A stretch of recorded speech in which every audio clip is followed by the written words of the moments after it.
গভীর রাতে ছুটে চলছে আমাদের গাড়ি বগুড়ার উদ্দেশ্যে।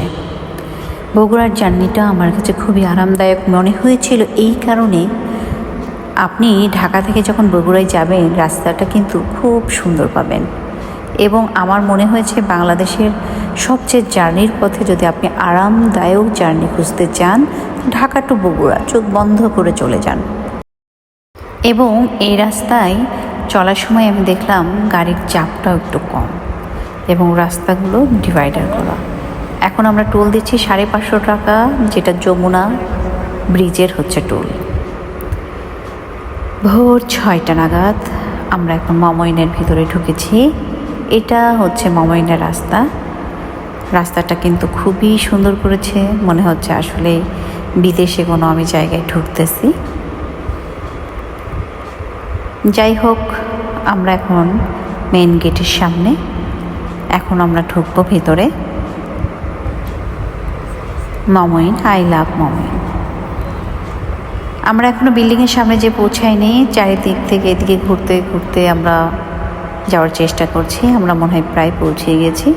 রিসর্টটা কিন্তু মোটামুটি বেশ বড়ই ছিল এবং আপনারা জানেন মমইন বগুড়ার একমাত্র 5 স্টার হোটেল। আসসালামু আলাইকুম, সবাই ভালো আছেন? সকাল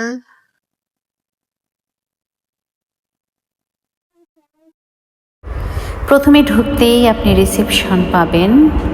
এটা রিসেপশনের সামনে একটা করিডোর মতো, এটা রিসেপশন না। যাই হোক, 2-4 জন মানুষ এখানে দাঁড়িয়ে আছে আর আমিও একটু একটু করে ভিডিও করছি। এখানকার সব তথ্যগুলো দেখানোর আপনাদের চেষ্টা করব।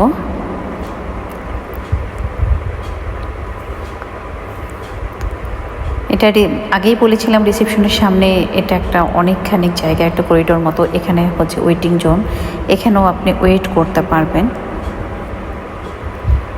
এখনো ঘুম থেকে সকালবেলা কেউ ওঠে নাই, যেহেতু আমরা খুব আর্লি পৌঁছে গিয়েছিলাম। অনেক সুন্দর।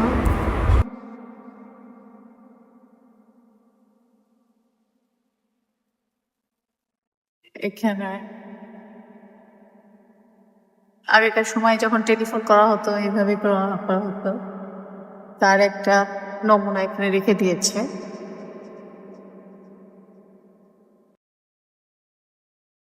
এটা হচ্ছে মমইনের রিসেপশনের এক সাইডে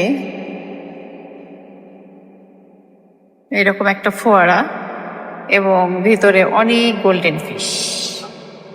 এই যে গোল্ডেন ফিশ, ফিশগুলো বেশ ভেসে বেড়াচ্ছে এবং অনেক বড় বড় ফিশ।